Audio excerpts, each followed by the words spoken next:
नमस्कार दर्शक बंधु ग्राफिक्स न्यूज आपण स्वागत करुच्ची मु विजयलक्ष्मी। नवेम्बर 2 तारिख खोलिबो एम्स हॉस्पिटल ओपीडी। कोरोना कटकणा जुगु जुलाई 10 तारिख यह बंद रहिथिला। भर्चुआल रैली रे मास्टर स्ट्रोक खेलिले मुख्यमंत्री कहिले निजे नेबे बालेश्वर रो विकास दायित्व। बीजेडी प्रार्थी स्वरूप दास को भोट देबाकू कले निवेदन। सेपटे उपनिर्वाचन पय बालेश्वर और तितल रे जमुची प्रचार।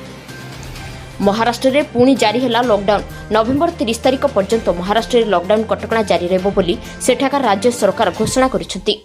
शॉर्ट फिल्मिंग कंटेस्ट आग्रही प्रतिभा को सुजोग देव न्यूज 7। आसंता 30 तारिख आरंभ होउची न्यूज 7 रो क्षुद्र चलचित्र महोत्सव 2020।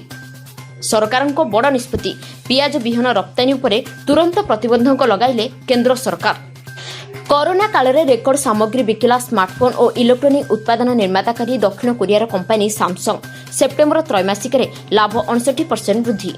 मोबाइल ठारू बैंक कारोबार ऑफिस ठारू सोशल मीडिया सबुठी छाई रहितबा इंटरनेट रो आज जन्मदिवस। फ्रांस रो नॉट्रे डेम चर्च रे छुरी आक्रमण। जण महिला समेत 3 मृत अनेक आहत। नवेम्बर रे उपलब्ध हेबो स्वदेशी गेम आप फौजी। पाकिस्तान नक्सलरू साउदी अरब हटाइला गिल्टिन और बालतिस्तान। इमरान चुप।